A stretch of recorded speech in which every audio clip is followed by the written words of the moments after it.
Bienvenue dans votre émission Confosidées. Nous continuons nos études sur l'unité. Aujourd'hui, nous allons réfléchir sur une question capitale et en discuter. Qu'est-ce que l'unité de l'Église signifie pour moi en tant que jeune adulte adventiste du 7e jour en cet instant même? Et nous allons en discuter avec Johan, Ronald, Maël et Gaël. Et Ronald nous fera la prière. Père éternel, nous te remercions, nous te louons et nous te remercions surtout pour la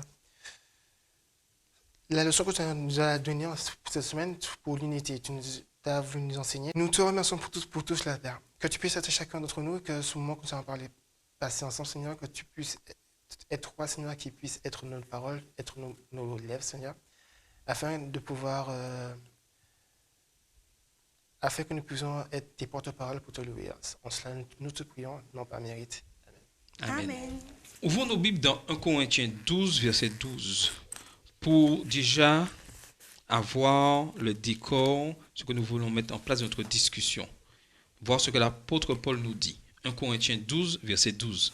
Car comme le corps est un et a plusieurs membres, et comme tous les membres du corps, malgré leur nombre, ne forment qu'un seul corps, ainsi en est-il du Christ, de Christ. Alors, revenons à notre question. Qu'est-ce que l'unité de l'Église signifie pour moi en tant que jeune adulte aujourd'hui? Eh bien, en tant que jeune adulte, c'est de se sentir... moi, l'unité dans mon église, c'est quand je sens que les personnes âgées, les adultes, les enfants, tout le monde, on s'entend bien. Moi, je trouve que c'est bien. Moi, le seul vraiment critère pour moi qui voit que je suis unie, c'est que je dis bonjour vraiment à tout le monde. Quelle que soit la tranche d'âge, quand j'arrive au temple, je me sens appréciée. Ah, bonjour Maëlle, comment vas-tu? Cette chaleur qu'il y a dès le bonjour, quand j'arrive, ça me remonte le moral si j'ai passé une mauvaise semaine. Pour moi, je pense qu'il faut savoir, comme tu as dit, un peu surmonter tout ce qui est différence de génération. Voir que, en fait, on pense souvent que comme celle est plus âgée, alors on n'a pas les mêmes centres d'intérêt, on ne va pas pouvoir trouver un moyen de parler ensemble parce que ce qu'elle va dire ne va pas m'intéresser. Pourtant, non, on va se rendre compte qu'en parlant des personnes qui n'ont pas le même âge que nous, déjà on va gagner en sagesse. Et on peut voir aussi que ces personnes sont jeunes encore dans leur tête aussi. On peut rencontrer des gens comme ça qui, on pense être vieux dans leur tête et qui partagent des choses avec nous qu'on n'a jamais imaginées. Après, moi, à mon avis, j'ai déjà bénéficié de l'avantage d'être uni à l'église. Et par rapport aux différentes générations, s'il y a un problème à un endroit, il y a une bonne personne qui a été dans tel domaine qu'on a besoin dans la vie, niveau travail, niveau stage, et la personne peut nous donner la clé qui peut ouvrir une porte, alors que si on n'avait pas pu communiquer avec cette personne-là, on n'aurait pas pu avoir l'accès. Et je pense que lorsque tu as ces atouts dans l'église, mais le fait qu'on ne soit pas unis, que nous ne connaissons pas, eh bien, on n'a pas la possibilité de bénéficier en fait de ces avantages-là. Tout à fait. Chaque personne s'apporte quelque chose en quelque sorte. On se complète, on s'entraide en quelque sorte. Ce que j'ai, tu ne l'as pas et ce que... Voilà. Alors, prenez rapidement 2 secondes. Essayez de vous rappeler vos meilleurs moments. Est-ce que c'était quand vous étiez seul ou en groupe? En groupe, mais on ne s'amuse pas seul, on fait quoi seul? On peut se satisfaire seul à un moment T, mais c'est en groupe qu'on a les délires. Alors si je ris toute seule, vous pouvez appeler quelqu'un pour venir me chercher. Donc voilà, c'est ça. Non, tout ça c'est pour vous montrer que c'est déjà lorsqu'on est ensemble que nos meilleurs souvenirs, c'est avec... C'est pas tout seul. C'est pas quand j'étais tout seul dans mon coin, c'est pas le meilleur souvenir qui va venir. Ce sont des moments que nous avons échangé ensemble, soit dans le sport, soit dans le jeu, soit dans l'église, des moments d'adoration, des moments, je dirais, de scène, des moments forts. C'est toujours ensemble. Ça dépend des personnes. Alors, explique-toi. Ça dépend des personnes. Enfin, quand je dis ça dépend des personnes, c'est que il y a certaines personnes où que quand tu es avec certaines personnes en groupe, tu te sens bien en fait. Enfin, tu as Tu as dit quelque chose que tu ne retrouves pas avec d'autres personnes, en fait. C'est la relation avec la personne qui est beaucoup plus affectueuse, ou proche, en fait, on va dire ça. Enfin, je comprends ce que tu veux dire. Mais la clé de la réussite de l'unité passe dans le collectif. Je ne peux pas être uni, en quelque sorte, en vivant dans mon petit îlot tout seul et en n'ayant pas d'échange avec les autres. Pourquoi? Après, tu n'apprends rien, tu ne progresses pas lorsque tu es tout seul. Et lorsque tu es en contact d'autres personnes, tu apprends d'autres choses et tu apprends même à vivre. Et lorsqu'on regarde l'histoire, je dirais, du peuple d'Israël, la force du peuple, c'est quand ils étaient ensemble.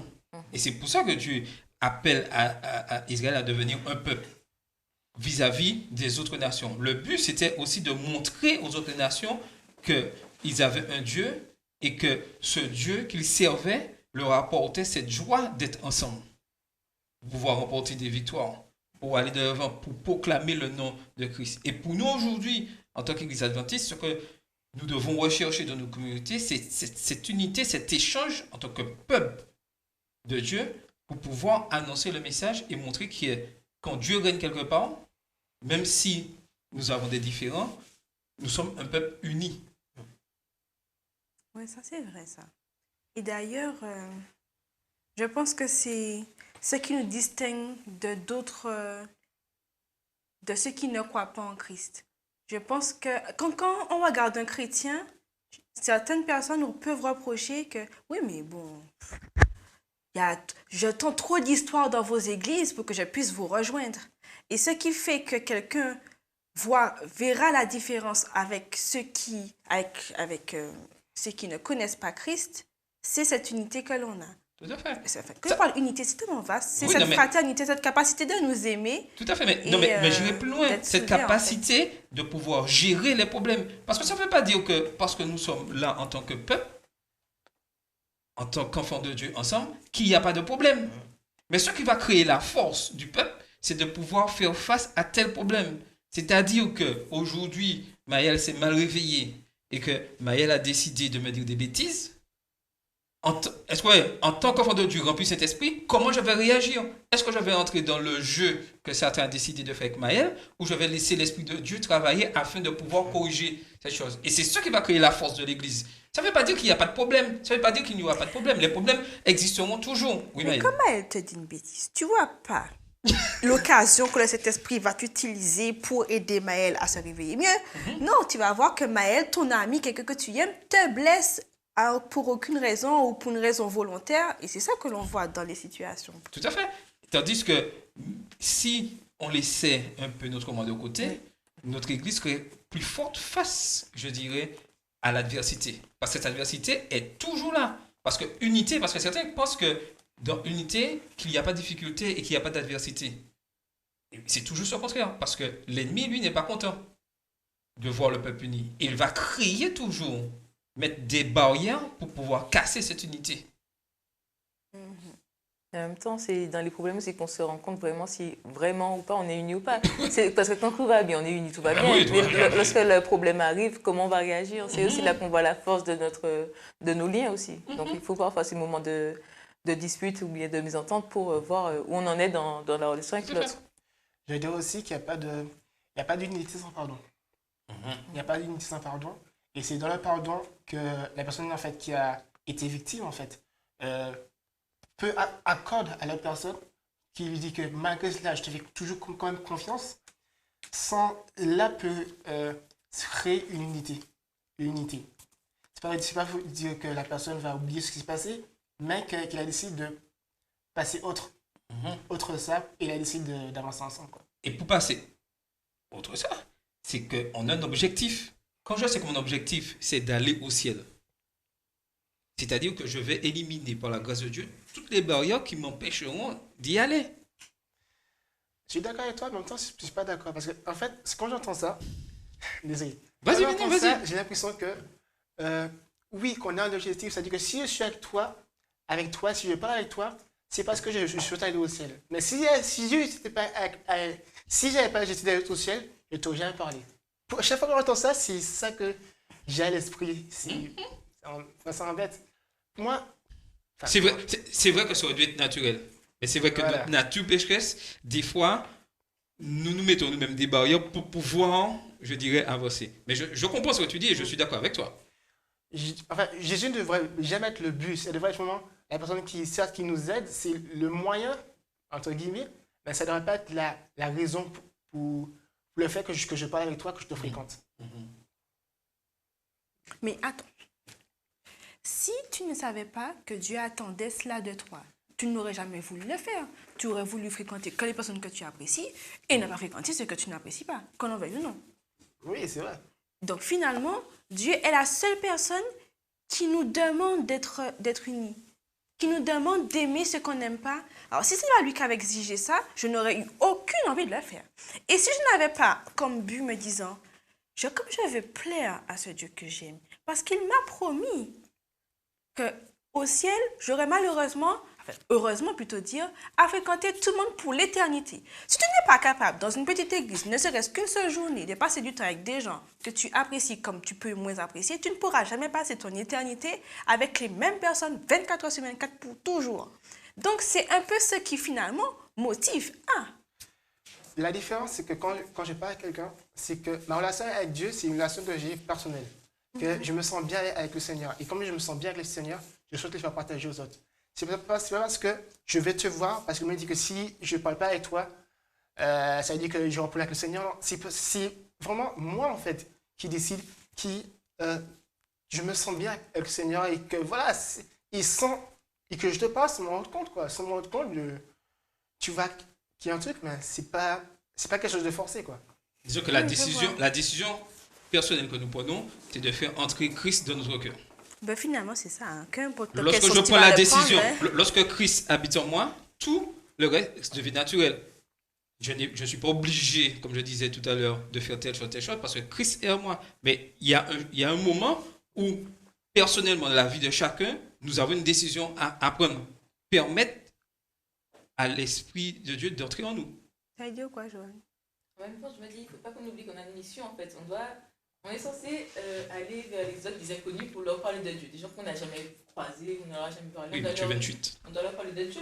Donc, comment je peux aller vers quelqu'un que je ne connais pas pour lui parler de Dieu, quelqu'un que je n'ai jamais croisé, aller sonner à sa porte et lui dire Dieu vous aime, si quand je suis à l'église le samedi, je rencontre des gens que je vois tous les samedis et je ne leur demande jamais comment vous allez. Si les gens avec qui je suis entourée, je ne leur parle pas, comment je vais vers des étrangers pour leur parler de Dieu? Enfin, c'est ça que j'essaie de voir. On est dans la mission de Matthieu 28. Tout à fait. En tout cas, moi, je comprends vraiment pourquoi Dieu nous impose. C'est même pas une recommandation. C'est une... Soyez unis parce que vous aurez à vivre toute une éternité avec les mêmes personnes. Et si vous n'êtes pas capable de trouver un moyen de vous supporter, ça va pas le faire au ciel, là. Oui, tout à fait. Et nous savons que nous faisons de la famille. Et nous savons que nous faisons partie de la famille de Dieu. Et ensemble, qu'il y a un travail à faire. Mais comme je disais tout à l'heure aussi, accepter Christ en nous, mais aussi comprendre que mon corps ne m'appartient pas et que je suis le temple du Saint-Esprit. Lorsque je sais que je suis le temple du Saint-Esprit, je ne laisse pas mes émotions prendre le dessus sur ce que je dois faire. Mais est-ce que c'est une chose facile, hein, Maëlle? Non. Surtout si on développe des relations, si on arrive à développer des relations que Dieu attend de nous, c'est comme si un ami te poignarde, ça te fait forcément mal en fait. Donc ne pas laisser ses émotions submerger, mais quand c'est quelqu'un qui est très proche de toi, qui peut d'une manière ou d'une autre, volontairement ou pas, te faire du mal en fait, ça fait forcément remonter plus d'émotions que quelqu'un à qui tu es distant. Je te prends un exemple. Je prends un exemple que j'ai vécu dernièrement à l'église. Et c'est là qu'il est important de pouvoir réagir et ne pas laisser, je dirais, notre tempérament prendre le dessus. Alors, on réalise qu'un disjoncteur a sauté, mais de manière volontaire. Et toutes les tâches s'est retrouvées sans téléphone, sans réseau, et ça a pénalisé beaucoup de personnes qui en avaient besoin. Alors, lorsque le Christ habite en moi, quelle réaction j'ai? Bon, je vais essayer de répondre. Oui. Je pense qu'à ce niveau-là, il ne faudra pas tenter de remettre le disjoncteur en marche, on doit peut-être aller chercher la cause. Pourquoi le disjoncteur il a disjoncté? Est-ce que c'est une petite prise qui a fait que ça a disjoncté ou alors est-ce qu'il y a un plus gros problème? Parce que si on remet, ça peut causer des dégâts autour de moi, on va dire, par rapport aux personnes qui ne vont pas comprendre pourquoi il y a toujours le problème et qu'on veut forcer à tout le monde d'avancer. Tout à fait. Mais le plus souvent, on sait ça. Peut-être qu'il ne faut pas le faire tout de suite, mais dans la précipitation, on voudra rapidement le faire monter, chercher qui, alors peut-être il y a personne en quelque chose qui est en cause. Est-ce que vous voyez ce que je veux dire? Est-ce que vous voyez ce que je veux dire? Là, parce que le plus souvent, on veut réagir à chaud au problème. Est-ce que vous voyez? C'est pour ça que j'ai pris cet exemple de disjoncteur. Oui, mais parce que quand tu connais en électricité. La cause. Non, attends. Non, mais attends, je connais l'électricité, le petit cas disjoncté. Je refais monter. Je ne pense pas que ça peut créer des problèmes. Oui, mais... Dans le souci de bien faire, je sais pas moi. Ça veut dire que des fois, il faut laisser Dieu agir au lieu de vouloir agir pour Dieu. Voilà. Si tu n'es pas électricienne, mais tu es appelé Voilà. Et c'est ça notre problème. Le plus souvent, nous agissons rapidement là, tandis que, et puis mettons des causes X, alors qu'on ne connaît pas la vraie cause, et tandis que si on prenait le temps posé de réfléchir et de laisser, entre guillemets, un spécialiste régler le problème, les choses se passeraient beaucoup mieux. Et des fois, nous voulons faire les choses à la place de Dieu. Et concernant l'illustration de l'unité qu'on a mentionnée au début, j'aime bien l'image de la famille parce que on est toujours à l'église, nous sommes la famille de Dieu. C'est serait bien qu'on se rappelle un peu vraiment qu'est-ce qu'une famille. Comme on dit, bras la famille pas qu'à casser. Tu as dans une famille des frères et sœurs. Que l'on veuille ou non, c'est pas tout le temps qu'on s'entend avec nos frères et nos sœurs. Il y a toujours un différent, il y a toujours un frère avec qui il y a plus de confrontation que notre. Moi, je n'ai qu'une seule, Dieu merci. Donc, je n'ai pas forcément les soucis d'une famille nombreuse, mais imaginez bien qu'est-ce qu'une famille nombreuse et comment le père ou les parents se soucient toujours que les enfants s'entendent bien. Si pour tes frères, si pour tes sœurs, c'est celle-là unie. Donc, c'est un peu ce que j'ai. Et c'est ce que Dieu finalement demande de nous. On n'a peut-être pas forcément le lien du sang qui nous lie, mais on a le lien du sang du Christ qui nous unit vraiment. Et c'est le cas d'une famille. Là, Dieu le Père dit, écoute, j'ai créé cet enfant-là, j'ai fait en sorte qu'il naisse, c'est ton frère. Il est peut-être plus grand, peut-être plus petit, mais c'est ton frère. Alors, il faudrait que tu le supportes. Et c'est un peu ça. Et quand on se souciera vraiment autant que me disant, voilà, je vais rencontrer mes frères, c'est une famille qu'on va. Papa est au rendez-vous, maman est là, on nous a confié samedi matin à venir au temple, ben, c'est le cas. Et c'est un peu ça aussi. Et comme je disais, c'est mon attitude face, je dirais, à cette irritation que mon frère a apportée qui va montrer vraiment si nous sommes vraiment dans l'unité en Christ. Mais il faut avouer que c'est pas facile. Dans les familles, il y a parce que quand la soeur arrive là, j'ai passé une mauvaise semaine tranquillement là, et puis je cherche la paix, et puis la soeur commence déjà à monter en pression. Merci beaucoup. Hein. La semaine prochaine, tu n'auras pas envie forcément d'aller... Ah non, tu n'as pas envie. Hein. Il faut que tu n'as pas envie. Ou tu as parlé à la soeur, chaque samedi tu parles à la soeur, et chaque samedi, la soeur ou le frère te répond de la même manière, sans délicatesse. Alors que tu lui dis, mais non, mais tu dis la Bible, la parole dit, il faut être comme ça, il faut parler plus doucement. 52 samedis, au 53e samedi, qu'est-ce que tu fais?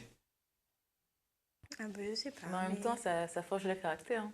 Si on est toujours dans son coin, on va dire, notre caractère va rester le même. On ne va pas se confronter à des gens avec qui on ne s'entend pas. Par exemple, si je tombe sur quelqu'un qui parle rock et je suis susceptible, pour moi, Dieu utilise cette personne-là pour enlever ma susceptibilité. Ça me permet de grandir aussi et puis d'adapter ma parole et mon comportement à la personne que j'ai en face de moi. Et Dieu apprend à la personne d'être de modérer, c'est vrai, parce qu'elle n'est pas seule, malheureusement. Aussi. Donc, c'est vice-versa, le changement. Mais après, si la personne n'est pas prête à parler mieux, il ne faut pas non plus essayer de forcer la personne. Je pense qu'il faut essayer d'éviter de chercher les ennuis, parce qu'après, ça va aller loin, je pense. Je comprends ce que tu veux dire. Le but principal, c'est d'être... Se protéger dans l'unité quand même. Hein? Ouais, parce que bon... Non, mais le but, c'est être gentil avec les autres. C'est ok. ça? Être gentil avec les autres. C'est-à-dire, même si l'autre, entre guillemets, m'agresse, je dois avoir un comportement Exemplaire. exemplaire. Mais comportement exemplaire, est-ce que ça veut dire à tout prix vraiment parler à cette Voilà, personne? moi, je pense Ou pas. des fois, se laisser garder le silence, laisser... Est-ce que vous voyez ce que ça veut dire? Peut-être laisser l'eau couler, revenir après pour voir si la personne est toujours à chaud.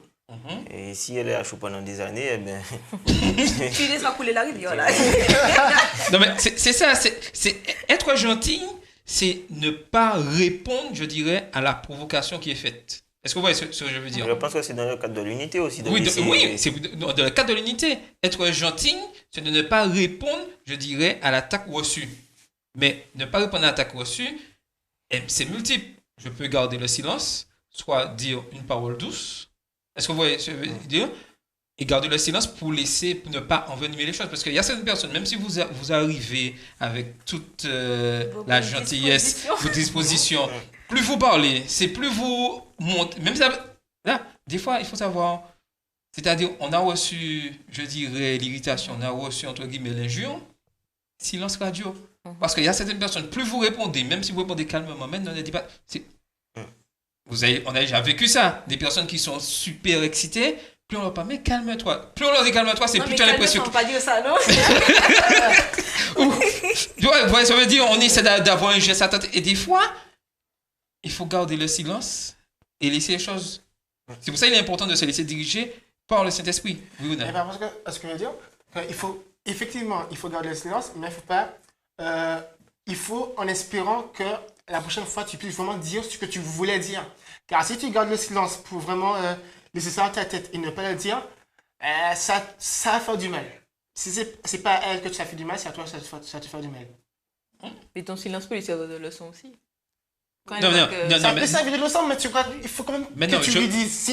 Sinon, ça va que dans ta tête et l'autre. Ça va pour ça, c'est. Mais non, mais Voilà. je vois ce que tu dis. Le danger, c'est de garder le silence et puis de, entre guillemets, en train de ruminer la chose. Je t'attends quand tu. Oui, non, mais là, il est préférable à la limite de l'avoir dit les choses et puis de finir Non, avec il- ça. Non, mais lorsque je suis vraiment. Oui, non, ce que je veux dire, lorsque lorsque je me laisse diriger par le Saint-Esprit me dit exactement quoi faire. Tu veux dire, même si je garde le silence, je n'aurai pas cette amertume au fond du cœur. Parce que je sais que celui qui est en face de moi, c'est un enfant de Dieu et nous partageons la même chose. Exactement, mais comme c'est l'instrument de Dieu, certes, tu gardes le silence, mais le Saint-Esprit va te donner le moyen, en fait, de pouvoir le dire au meilleur moment, en fait, qu'il faut le dire, au temps convenable, par exemple. Au Tout temps à fait, convenable. oui, Mais à aucun moment, la parole, Dieu nous dit, enfin, si on parle de la Bible, quand il est parti, quand il fait parabole, les parties qu'on ne comprend pas pour l'époque, il disait que certes, je vous donne que du lait pour maintenant que du lait, mais qu'après, il va nous donner la nourriture consistante. Si tu ne peux pas vraiment dire à une personne ce que tu dois dire, car je pense que c'est quelque chose que tu dois dire, ça ne pense pas être gardé pour toi-même, tu vas certes attendre, mais il faudra que tu le dises. Sinon, ça pourra créer des problèmes. Moi, ça pourra créer des problèmes chez moi parce que quand je t'ai pas dit ce que je pense, eh bien, à la longue, je vais finir par ne plus te parler, comme ça, ce sera réglé. Et c'est pas ce qu'on attend au vu de Oui, tout à fait. Alors, il faut quand même trouver le temps pour que tout le monde puisse avoir. Je vais apprendre à être moins susceptible, mais toi, tu vas apprendre à C'est parler l'un ensemble, tout à correctement aux fait. gens, puisque tu ne peux pas te permettre, en communauté, de t'adresser Et- comme tu as envie, selon tes états d'humeur, à tout le monde. Et n'oublions pas que nous représentons le corps du Christ. C'est-à-dire, lorsque nous regardons le corps humain, il y a plusieurs éléments et chaque élément a sa fonction. Je veux dire. Et il suffit qu'un élément fasse, entre guillemets, à sa tête et on est dans un court-circuit. Pour reprendre le domaine électrique, on est dans un problème. Et si je ne me trompe pas en électricité, il faut toujours mâle et femelle. On ne va pas mettre deux mâles ensemble, ni deux femelles, sinon Il y aura explosion. il y aura explosion ou le courant ne va jamais passer. Donc c'est pour ça qu'il est bon entre nous, et c'est pour ça que nous puissions échanger ensemble. Si je ne reste qu'avec les gens, je m'entends bien. Qu'est-ce que j'ai fait? Mais le courant passe. Oui, mais qu'est-ce Mais qu'est-ce que j'ai fait? Mais si on prend l'exemple de ceux qui construisent des voitures, il peut y avoir 500 personnes qui sont sur la même voiture, mais même s'il y a des gens qui ne s'entendent pas entre eux, eh ben, ou entre elles peut-être, eh ben, la voiture elle va quand même être faite. Donc en fait, on sait qu'on a le même objectif, Tout à Et fait. au final, on va essayer d'avoir l'unité en Christ et pas forcément être, comment dire, je ne sais pas s'il faut dire ça. Ouais, voilà, parce que au final, je ne sais pas si on pourra avoir, en tout cas moi, je vais toujours essayer d'être uni avec les autres, mais je ne vais pas forcer les gens d'être genre, être bien avec moi. Parce qu'après, peut-être que l'odeur de la personne ne convient pas à quelqu'un d'autre. Donc, quelle que soit la chose qu'elle va essayer de faire, mais l'odeur va toujours rester et ils ne vont pas être unis. Et Juste par rapport à ça. tout à fait. Et ce que tu dis est très important. C'est pour ça qu'il est important que nous focalisons sur ce qui nous unit, c'est-à-dire le Christ, et non sur ce qui nous divise, Ouais. c'est-à-dire les distractions que Satan peut mettre en place. Nous devons être dirigés, avoir ça en tête, ce qui nous unit. On a une mission là. Mais c'est vrai que l'autre pense différemment. Mais lorsque nous sommes dans la même direction, nous avons le même but, c'est ensemble qu'on va travailler. Des fois, il y a des décisions de séparation parce qu'on ne pense pas pareil, mais on est toujours dans la mission. Est-ce que je veux dire? Et Dieu se sert aussi de ces éléments pour pouvoir répondre, je dirais, à la mission. Et des fois, il ne faut pas avoir peur si à un certain moment, avec des gens, on était bien, qu'il y ait entre guillemets une rupture parce qu'on ne pense pas la même chose, tout ça. Mais on ne va pas, je dirais, mettre cette personne de côté ou se fâcher avec cette personne parce qu'on est en désaccord. Il partira faire de son côté et moi, j'irai de mon côté. Mais on est toujours dans la mission. Il ne faut pas que les disputes de la vie créent, je dirais, un shield entre nous et Dieu. Ouais. Est-ce que vous voyez ce que je veux dire? C'est souvent le cas. On ne comprend pas pourquoi. Enfin, dans l'Église, il peut y avoir des différends, mais ça sert d'excuse pour dire, ben, je ne crois plus, parce que s'il y a dans l'Église de Dieu, il ne se peut pas qu'il y ait des choses comme ça, eh ben, je laisse mon assemblée parce que je refuse de faire partie d'une assemblée alors qu'il y a la même personne qui se dit croire en Dieu qui me crée un problème. Alors que ça n'a pas... Enfin, ce qui a la relation que tu as avec la personne ne doit pas interférer avec ta relation avec Et l'exemple de Paul est cinglant. Nous, ces choses, les dissensions ne doivent pas nous être la cause d'une rupture de notre relation avec Dieu et avec nos frères et sœurs. Nous ne sommes pas d'accord, ok? Mais nous avons une mission. En plus, Dieu s'est servi de ce désaccord pour que son message puisse se répandre encore plus. Parce que sinon, il serait resté ensemble au seul endroit. Donc, ils ont été certes divisés, mais pour pouvoir répondre encore mieux la parole. Donc, c'est pour ça que, quelles que soient les choses, il faut laisser le Saint-Esprit agir pour qu'il y ait véritablement cette unité. Donc, oui, Maëlle? Mais en tout cas, je pense qu'on devrait garder, comme tu dis, en tête que, quel que soit ce qui se passe dans nos relations avec nos semblables, il faut quand même qu'on reste accroché à, comme tu disais au début, à ce qui nous unit, donc à Christ. C'est à lui seulement que nous devons regarder parce que l'être humain est faillible. On ne peut pas attendre de l'autre qu'il soit parfait et qu'il nous accorde l'attention parfaite que Dieu nous demande. On y arrivera certes un jour, mais pour le moment, on est en chemin pour. Et c'est en gardant cette vision des choses que nous pourrons continuer à être ensemble. En acceptant que l'autre soit faillible et que, bon, il y a un moment, il peut déconner, quoi. Nous appartenons tous au corps, tous à ce corps ensemble pour pouvoir avancer. Et lorsque nous avons compris cela, nos différences, nos désaccords n'empêcheront pas l'unité. Et nous devons avoir cet objectif. Mais ce n'est que lorsque Christ habite en nous que nous arriverons à cet objectif.